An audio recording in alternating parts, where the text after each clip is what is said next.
జనావాసాలకు దగ్గరలో ఉన్న డంపింగ్ యార్డ్ను తరలించేదాకా ఉద్యమం ఆగదు అని జీవీఎంసీ 76వ వార్డు డంపింగ్ యార్డ్ పోరాట కమిటీ స్పష్టం చేసింది. 16 గ్రామాల్లో ప్రజలు పడుతున్న దుర్గంధ సమస్యను పరిష్కరించాల్సిన నాయకులు పట్టించుకోవడం లేదు అంటూ గొంతెత్తి నినదించారు. గత కొన్నేళ్లుగా ఈ పోరాటం చేస్తున్న ఏ ప్రభుత్వం పట్టించుకున్న దాఖలాలే లేవని, ప్రజల ప్రాణాలు గాల్లో కలిసిపోతున్న నాయకులు అధికారులు మొద్దునిద్ర వహిస్తున్నారు అని, అన్ని వార్డుల చెత్తను తెచ్చి మా నెత్తినే వేస్తారా అంటూ ఆగ్రహంతో ఊగిపోయారు. జీవీఎంసీ కమిషనర్ గాజువాక్లో జరిగే సమీక్షకు వచ్చినప్పుడు ఆయన్ను ఈ ప్రాంతానికి తీసుకురావాల్సిన బాధ్యత స్థానిక కార్పొరేటర్కు లేదని ప్రశ్నించారు. ఇండోర్ డంపింగ్ యార్డ్ ప్రతిపాదనను విరమించుకుని ఇక్కడ డంపింగ్ను తక్షణమే తరలించాలి అని డిమాండ్ చేశారు. అదేవిధంగా మేయర్ గారికి, ఎమ్మెల్యే గారికి వినతిపత్రం ఇవ్వడం జరిగింది. ఎప్పుడు కూడా మేము తరలిస్తాము, మీ ఆరోగ్యం కాపాడుతామని చెప్పడం జరుగుతుంది, కానీ ఈ సమస్యను పూర్తిగా పరిష్కారం చేయట్లేదు. అలాగే మేము 3 రోజులు బట్టి చేస్తున్నాం. మొత్తం మొత్తం కాలనీ వారీగా మొత్తం ప్రజలు అందరూ కూడా ఐక్యంగా ఉద్యమం చేస్తుంటే ఇప్పటికొచ్చి స్థానిక ఎమ్మెల్యే రాలేదు. ఎందుకు రాలేదు? నిన్నే మొత్తం కార్పొరేటర్లు అందరూ కూడా ఈ గాజువాక్ క్లబ్ లో మీటింగ్ పెట్టారు. మరి ఇక్కడ చేస్తున్నాం, అక్కడ వరకు ట్రాఫిక్ జామ్ అయిపోయింది. ఎందుకు రాలేదని మేము అడుగుతున్నాం. అంటే ఆ 76 వార్డుల ప్రజలు మనుషులు కాదా? ఇంత ఇబ్బంది పడుతుంటే రాకపోవడం ఏంటి? ఇప్పుడు రావాలి. ఎందుకనంటే ఈ పోరాటం ఏదో దూతు మంత్రంగా కాదండి. మొత్తం ప్రజలందరినీ సమీకరించి బయట ఇస్తున్నాం. ప్రజలందరూ కూడా, మహిళలందరూ, పిల్లలందరూ కూడా రోడ్డు మీద వచ్చి తిండి తెప్పులు లేకుండా పోరాటం చేస్తుంటే ఈ అధికారులు ఏమైపోయారు? అలాగే జోనల్ కమిషనర్ కానీ, జీవన్స్ కమిషనర్ గారు ఏమైపోయారు? మొత్తం ఈ 76 వార్డులో ప్రజలందరూ పనులు కడతలేదా? ఇంటి పన్ను వసూలు చేయట్లేదా? లేకపోతే ఈ డబ్బులు అంటే మొత్తం 76 వార్డు అంటే 90 వార్డు 76 అంటే మధ్యన ఉందండి. ఇదేదో ఊరు చివరన ఉన్నట్టు, ఏదో వెలేసినట్టు ఈరోజు అధికారులు కానీ, కమిషనర్ కానీ అలాగే ప్రజాప్రతినిధులు చూస్తున్నారు. కానీ ఎందుకని మేమంతా కూడా ఓపికగా సమస్యని పరిష్కరిస్తారనే ఆలోచనతో సామరస్యంగా పోరాటం చేస్తున్నాం. ఇక్కడ నుంచి బయటంపే కాదు, మొత్తం అంతా కూడా ప్రజలందరూ కూడా మొబైల్ చేసి ఈ ఆందోళన చాలా తీవ్రం చేస్తామని, రాకపోతే రేపు నుంచి వంట వార్పు రోడ్డు మీదే మేము పెడతామని ఇమ్మీడియట్ గా స్థానిక ఎమ్మెల్యే పల్లా శ్రీ గారు ఈ ధర్నా కార్యక్రమం చేస్తున్నాము.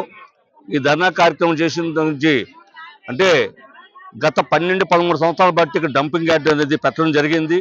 అప్పటి నుంచి కూడా దప్పదప్పాలుగా కార్యక్రమాలు చేస్తున్నా ఇది చేస్తామని చెప్పి అధికారులు చెప్తూ తప్ప, పాలకులు చెప్తూ తప్ప తీయటం లేదు. మరి గత 3 రోజుల బట్టి కూడా మేము ఈ ధర్నా చేస్తున్నాము. ఈ ధర్నా చేస్తుంటే మొన్న మాతో పాటు మాకు ఎందుకంటే జేఏసీ కమిటీ చైర్మన్ కూడా పెట్టాం, గంధం కార్పొరేటర్ని. ఆయన కూడా నిన్న ఇక్కడ సమావేశం పెట్టారు. మరి జీవీఎంసీ మెయిన్ కమిషనర్ ఇక్కడ వచ్చారు, ఎమ్మెల్యే గారు వచ్చారు, మిగతా అధికారులు వచ్చారు. మేము ధర్నా చేస్తున్నాం కాబట్టి కనీసం మరి గంధం గారు మరి అధికారులు ఒప్పించి, ఎమ్మెల్యే గారిని ఒప్పించి నేను తీసుకొచ్చి ఉంటే బాగుండేది. మరి మొన్న కూడా ఎమ్మెల్యే గారి వార్డులు శంకుస్థాపనకు వచ్చారు, బాబు జయచంద్ర కాలనీకి వచ్చారు, గాంధీనగర్ వచ్చారు, శంకుస్థాపనకు వచ్చారు, కళ్యాణ మండపం ఓపెనింగ్ వచ్చారు.